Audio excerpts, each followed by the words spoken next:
Hello, Bravo bosses, and welcome to I Take Bravo Very Seriously with me, your host, Dana. On the agenda for the podcast today is an update on me and my job search.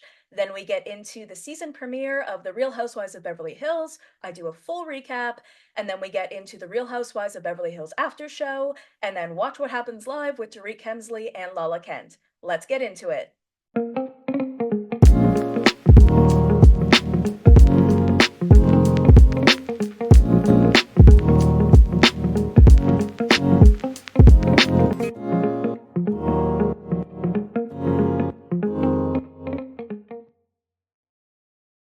Hi everyone, I am happy to be here and I am happy to tell you that I got a job. Yes, I am so excited to tell you guys this.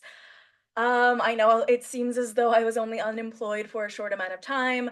That is because I was looking and I had been looking for a while, a really, really long while.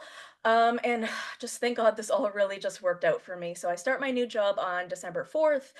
And I again realized since I still have time in between then and now, I might as well be pumping out more content. And since The Real Housewives of Beverly Hills premiered last night, I'm like, I want to talk about it. I want to get into it with you guys. There's just so much to say. And I can't believe there's going to be an after show. What's so crazy though is my new job. It's remote Monday, Tuesday, Thursday, Friday, but I'm going to have to go into the office on Wednesdays. And now, of course, The Real Housewives of Beverly Hills is airing on Tuesday nights as well as the after show, as well as Watch What Happens Live. So, like, I want to be the first to like get you guys out some content and even like bonus episodes and recapping it. But it's just gonna maybe take me a couple more days to do so because I will be in office on Wednesdays. So, but I'm really excited. I am very, very thankful that this has all worked out for me. Um, and there's going to be like no break in time for me financially. Like, thank you, Jesus. And I'm just really excited about that. So, for those of you who do not care about what's going on with me, that's fine. We can move on to something else. And that's The Real Housewives of Beverly Hills. So, I watched the premiere episode, watched it 3 times, so I'm ready to chat about it. I need to get into a different process with that. Like, that's my process. I watch 3 times. I watch one just to watch, one to take clips and like make memes and content, and one to take notes. And maybe if I could just watch it one time and absorb it like a normal person, maybe I'd be able to get stuff out to you faster, but still working on my process. We'll figure it out. So, oh, and by the way, also my mouth is kind of dry today, you guys. I feel like I always need to explain myself. Yeah, I feel like I have cotton mouth today, so my apologies if I sound weird. I'm gonna keep taking swigs of water, but if I sound, uh, smacky, my apologies. All right. So we open season 14, episode 1, to the ladies each doing what they love best. So we have Dorit sitting outside with her pup reading Vogue. We have Erika doing a photo shoot, probably like an Erika Jayne thing, and you see her bestie Mikey in the background. Kyle is working out. Garcelle is packing to go to Atlanta for work. And then we have Sutton, and she's on her way to Jennifer Tilly's house, who is a friend of this season. And Sutton says that Jennifer is a very over the top person, but one of her best friends. And she is. She definitely makes a lot of noise. She says they're lunch buddies, travel buddies, and pick up the phone buddies. Sutton tells us that Porter is going to law school, which is amazing. I like Porter. I think she's a cute kid. Have we met her son? I don't even remember that kid's name. I feel like she always ends up having more kids than I thought she did. I think she actually has 3, and I feel like we haven't met 2 of them, but I could be wrong. So Sutton suggests doing a surrealism themed party for all the ladies because of their amazing experience in Spain. So this is the setup for like the first cast party. Sutton says that she regrets how she treated Kyle last year over her marriage problems, and it cuts over to Sutton basically screaming at Kyle for not being open about her marriage. Sutton says that she misses Kyle when she sees stuff online that she thinks Kyle would want, or she wants to know what's going on with Kyle. And honestly, I just feel like Sutton was way too aggressive with Kyle last year. Like, Kyle was literally in the middle of trying to figure out her own relationship for herself. So it really wasn't Sutton's place to try to force more out of her. Like, I can't even imagine being in that situation. I think this attempt at reconciliation is purely for the show. Like, I see stuff online I think she'd like, so it made me miss her. I don't know. To me, it sounds like she's grasping at straws for a reason to befriend Kyle this season. We'll see. Erica goes to a furniture store because she's redecorating, and Dorit meets her there. And Dorit tells Erika that she and PK are separating, and the shock face and hand to the chest made me LOL. She's like, if you're watching me on YouTube. Like she knew, everyone knew.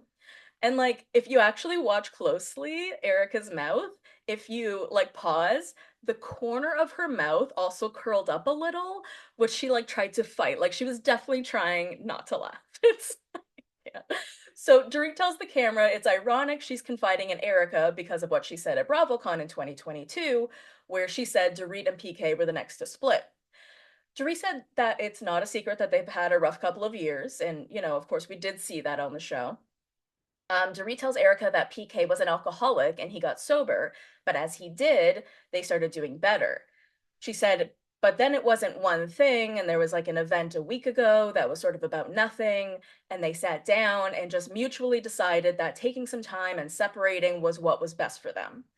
So it seems like alcohol wasn't actually the issue. And because as PK is getting sober, it seems like a lot of the issues and resentment and anger are still there. Yet Dorit calls PK a full-blown alcoholic in this episode every chance she gets. Just wait, you guys. It's kind of interesting. So it sort of reminds me of Sheena Shea and Mike Shea when she made it seem like Shea had a drug problem and that's why they had marriage issues. But by the time she brought up this pill problem that he had on camera, he wasn't doing the pills anymore. So the issue was their marriage and that she would never let him speak. Dorit tells Erika that her friendship with Kyle was always unbalanced, and what she did to embarrass her on Amazon Live just wasn't okay when Kyle diminished their friendship. So Dorit thinks there's a lot more manipulation with Kyle than miscommunication, and she thinks Kyle is a master manipulator. Wow, like, so Dorit using words like that here is like, okay, Dorit knows what she's doing. Using words like a master manipulator is giving Lisa Vanderpump and the whole Bobby Fischer thing, and every move is so calculated.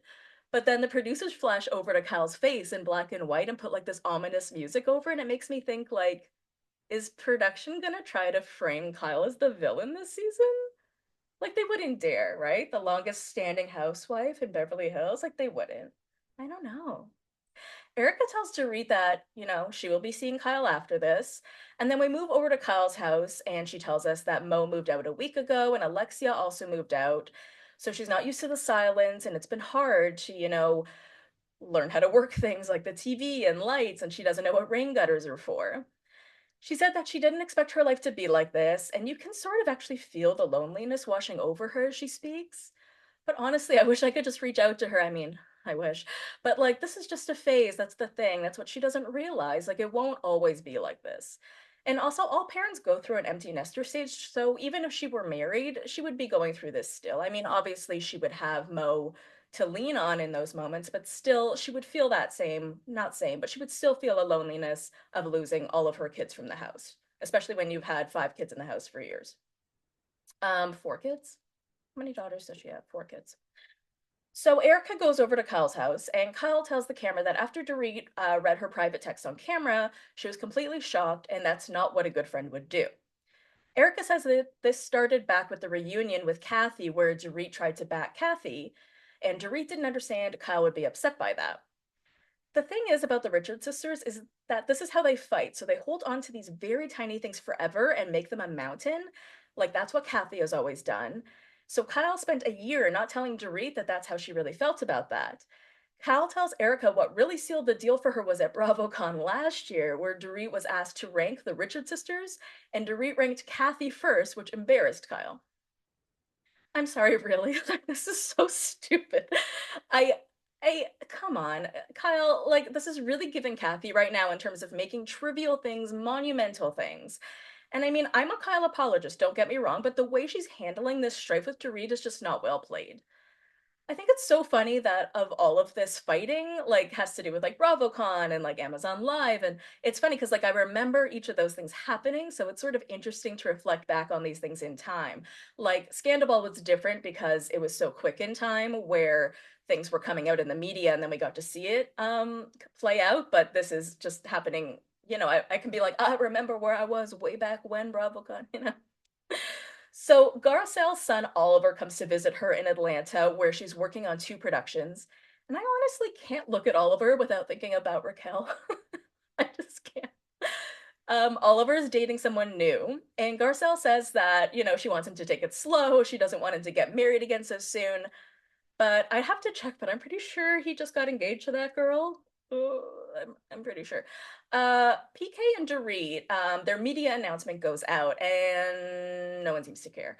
Garcelle jokes that Dorit's Instagram statement is long and winded, just like her, and just no one seems shocked. But it also seems like lackluster, I guess, because she isn't close to anyone in the group. So Dorit has no one to go to but Kathy because she has no current connections in the group, like I said. And honestly, like, if it wasn't for her separation, I don't think Dorit would have been back this season. Like, this gives her storyline, and this gives her purpose, and this gives her something, connection, I guess. So Kathy is getting her hair done, and she's drinking coffee through a straw through a lip mask, which is quintessential Kathy Hilton. Mo and PK have their own little man scene, and this feels even weirder than the John Barlow and Justin Rose thing because at least those guys are actually currently married to housewives. That being said, like, these two have been on TV a long time, so they know what they're doing. Dorit tells Kathy and PK tells Mo that they don't plan on telling the kids, and both other parties seem shocked. Dorit is like, we can do things as a family and it's not toxic, and I mean, yeah, you never know. Then out of nowhere, she says that he has a sober coach, just to throw it in again, I guess. And then Dorit says that PK is a full-blown alcoholic. So I think that's the fourth time she's brought that up now in this episode. PK tells Mo that he got sober and he realized that they were just taking bites out of each other and he had a lot of resentment. He said she's not great at listening. And Dorit tells Kathy that PK has avoidance issues. And Kathy asks her if she's a good listener. And Dorit says yes. LOL. And Kathy asks if they still have sex. And Dorit says no. And I mean, that's a telltale sign there, if there isn't any. PK and Dorit both say that one of their biggest issues is that Dorit used to go out with him all the time and be social, and then life and kids happened and that changed. And I feel like that's going to happen with any woman he's with, like throughout the rest of his life. Like, he can date younger and younger, but eventually those women will get older and tired and want to stay home with their kids. So I don't know. He said that Dorit would say he works too much and you're not around, but he would say that he was working to sustain the lifestyle that she wanted. And honestly, I really hate when people say that. Like, you can't blame working on her. And if the lifestyle that she or you want to sustain is coming in the way of your marriage, you need to make a choice. And the choice is obvious. Dorit tells Kathy that she wouldn't have chosen this route. She said that she chose to stick by PK through tons of public scrutiny, but for PK, it's black and white, so it's a separation.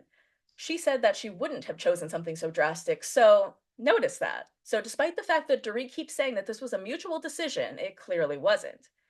She said that worst comes to worst, they aren't meant to be, and they're best friends for the kids, which, it's a very healthy way to think. But as an aside, it's really interesting to see Erika being the voice of reason and like a neutral party this season, and I sort of like this role on her. It suits her, right? So we get to Sutton's party, and it looks epic. Like, there's an alpaca, a monkey, and the vibe is sort of like enchanted, haunted forest, you know? And y'all know I don't like to talk about people's looks, but everyone looked absolutely amazing and creative and like Amazonian like. I was obsessed with each look, but especially Kyle with her antlers and purple makeup. I just thought she looked really beautiful. Sutton tells Dorit that she looked like she's dressed as a condom because her outfit is too modern and not surreal.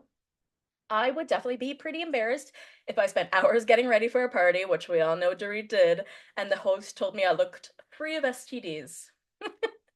Is that a compliment? So we get the entrance of the newest housewife, Bose, and Sutton says that she's known Bose in the same circles in Beverly Hills. Bose is retired after 25 years in corporate America. She was the chief marketing officer for Netflix, Uber, and like all these other big companies, and she really is a boss.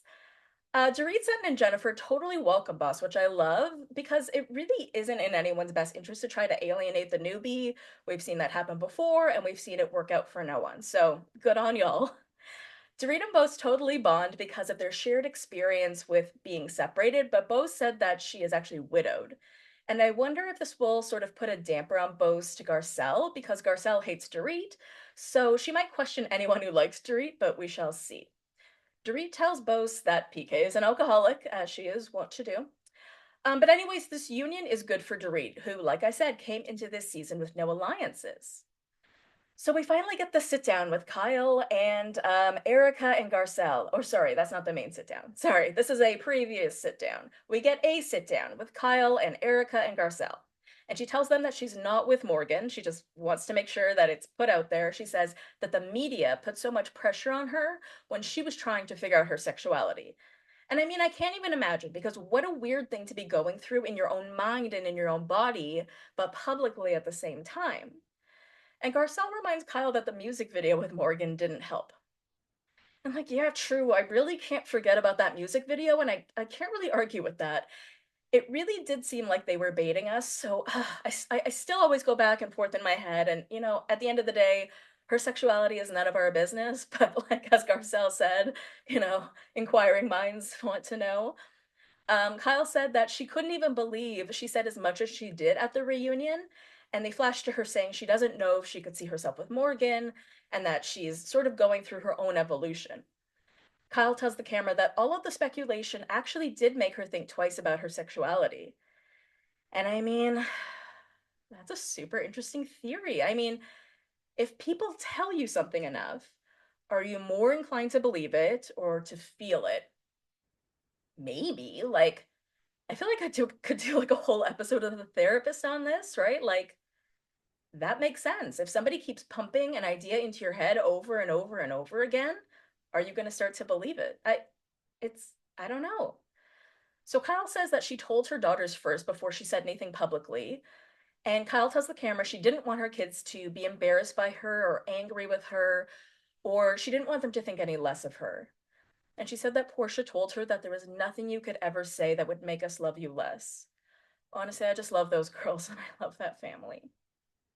Dorit comes to join the table at the surreal party, and everyone gets up to leave because it is hella awkward. Kathy makes her beautiful entrance, and she calls Beau's boss, who honestly just takes it, and I love that she's sort of willing to meet Kathy where she's at, you know?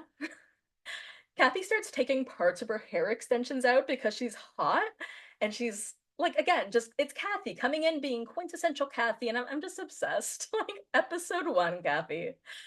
So then we have the sit down, the major sit down that I am referring to. It's Dorit and Kyle. They sit down to talk, and Dorit just comes in hot. And she said that the Amazon Live thing was the straw that broke the camel's back, and she had enough of feeling like she's being tossed around, used, thrown away, made to feel like she had to reevaluate whether they were even friends. And Kyle looks shocked and is like, if you're just gonna sit there and be aggressive, there's no point. So I guess she didn't expect Dorit to come in so hot, and I guess most people didn't either. And it sort of ends there, so I guess we'll probably pick up in the next episode as to where that fight takes off. All right, I'm gonna take a sip of water and then we'll get into the after show. Okay, so we have Kyle paired with Erika. And Kyle says that her expectations were low when she sat down with Dorit the first time after the text at the reunion. However, she didn't expect Dorit to be that aggressive, and I agree, like I said. Dorit is paired with Bose because now they're besties, and Dorit felt that she didn't get everything off of her chest at the reunion, so that's, I guess, why she came in so hot. Kyle says that implies that she did something to Dorit, which she doesn't feel like she did. Erika said, in her opinion, both of their home lives were so stressful, and maybe even all of these little things became big things, which I feel like is a really interesting point. And again, Erika is just being like the voice of reason. She has such interesting points because if you look back at what all of these things are, they are small. Kyle says yes, maybe, but it started for her at BravoCon. And Kyle says that Erika or any other friend would never do what Dorit did at BravoCon, questioning Kyle's tears about her husband. Kyle shades Dorit, saying that maybe she doesn't like cry about her husband or something like that. At BravoCon, Dorit was asked to rank her favorite Richard sister, and Dorit picked Kathy, and it's all these little things that together are a lot. Erika said that Dorit would say the same about Kyle. Dorit said that Kyle used to ice her out and not speak to her for months, but then there was her declaration that Dorit exaggerated their friendship over the years. Then we have Sutton, Jennifer Tilly, and Garcelle paired together. And Sutton says that Dorit and Kyle would like go on vacations all the time together. And Garcelle says like, what vacation? And Dorit says like it made her look like a loser when Kyle said that it made it seem like Kyle didn't give a fuck about her, and that for Dorit, that was the straw that broke the camel's back. Kyle said that when Dorit shared that text with Erika on camera, she didn't know until she saw that clip and she thought, who is that girl? Kyle then texted Dorit, that is the lowest thing I've seen anyone do on the show. Dorit said they weren't good when she got the text, so she asked Erika if it was manipulative. Sutton says that she doesn't think it was manipulative, but everyone agrees that the fact that it was put on camera was low. Kyle said that she wasn't trying to buy Dorit's silence when she sent that text, she just knew they were both going to be dealing with a lot at the reunion. Dorit said that she doesn't regret it. Garcelle said that she didn't understand the surrealism theme of Sutton's party, but people showed up and showed out. Sutton said that Dorit missed the mark because she looked like a condom mixed with a diaphragm. Again, so offensive.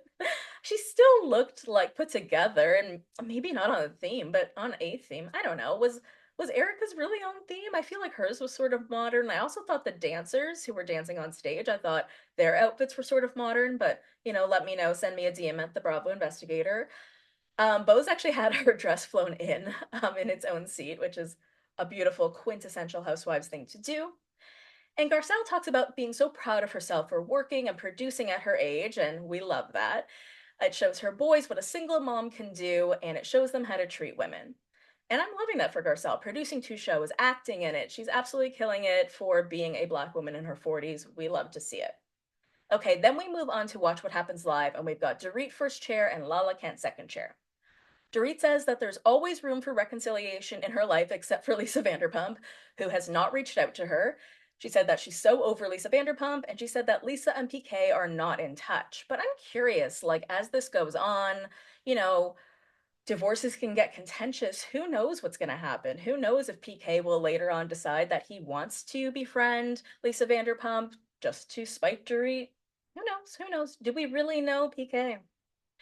Lala says she has not been to something about her, but she's trying to be positive in this episode. She says she knows that they worked hard on it and that maybe when the water's calm, she will pop in. Dorit said that she and PK are friendly and communicating and things are status quo. She said that she said that divorce is not a topic of conversation. The kids are great, but they still don't know that Dorit and PK are separated, even though PK has an apartment. They just think he's working in town and they felt they needed to figure it out first before telling the kids so that they have answers if they have questions. So this is interesting because this whole thing sort of is coming up on the Real Housewives of Potomac, and I had this conversation with a guest a few weeks back where Stacey Rouge, who's the newest housewife on Potomac, is getting separated or is separated from her husband. She and her husband both live in the house, but at separate times. The daughter still lives there. They're both in new relationships, but the daughter doesn't know that they're separated. And their reason is because they don't have it all figured out yet. They don't know where she's going to go to school. They don't know where she's going to live. So they feel like they don't want to tell her until they have the answers to the questions, which I sort of do understand, especially with how young their kids are. But again, I don't know. I'm not a mom, so don't judge me. Dorit said that when PK got sober, things were fantastic. So she wasn't lying last year, I guess at the reunion when she said that things were much better. She said that it wasn't one big catastrophic event. They just mutually said that they needed space because things were bubbling up. But again, remember in the episode, she's not actually wanting to be separated. She was saying that she wished many other things could have happened before that. So again, for optics, she's now pretending that it was a mutual thing. Um, Lala said that she doesn't talk to Ariana, Katie, Sandoval, Kristen, Jax. She had to block, which is funny because Jax is the one that blocks everyone. So if Lala had to block him, that's pretty aggressive. She said that she does talk to Lisa Vanderpump and Schwartzy and Brittany. She said that Brittany didn't say anything to her about spilling the beans on Brittany and Julian, which you may recall that Lala did on her Give Them Lala podcast. She explained the whole history of that, which is pretty funny. She said that co-parenting with Randall has actually been okay, and that when it comes to Ocean's best interests, some days with him are good, some are bad, but overall, they just always come back to the fact that everything is in Ocean's best interests. But she says that some days she herself is easier to work with and some days she isn't. So I was actually really surprised to hear that. I'm surprised that they can communicate at all, even if it's for Ocean's sake, and I think that that's a great thing at the end of the day. Lala says that she does want another baby, and if she does, what's one more? She said, oh, and then Dorit said that Mo and PK still see each other a lot. The day that they released their joint statement was the day that he actually filmed with PK, like Mo and PK filmed that scene together that we saw, and that she was surprised that Kyle texted PK about their separation before her. But again, Kyle explains that in the episode. It's a weird, contentious thing. It's like, do I text the person I'm not speaking to first, or do I text the person I'm in a good relationship with first? So I hope you guys enjoyed the episode, and I will see you guys next week. Love you, BBs. Thank you for listening. This show is brought to you in partnership with Hurrdat Media. If you want to listen to this show or any other episode, you can do that on Apple Podcasts, Spotify, iHeart, or wherever you get your podcasts. Subscribe to Hurrdat Media's YouTube channel to watch my full-length video podcast episodes. You can follow me on Instagram at I Take Bravo Very Seriously and at The Bravo Investigator. You can follow me on TikTok at The Bravo Investigator. Head to buymeacoffee.com/I Take Bravo Very Seriously to buy me a coffee. Join the Patreon at patreon.com/I Take Bravo Very Seriously for 4 extra mini episodes a month, early episodes, ad-free, Q&A, and exclusive access to bonus content. If you enjoyed the show, please leave me a 5-star review. Love you, BBs. See you next time. A Hurrdat Media Production.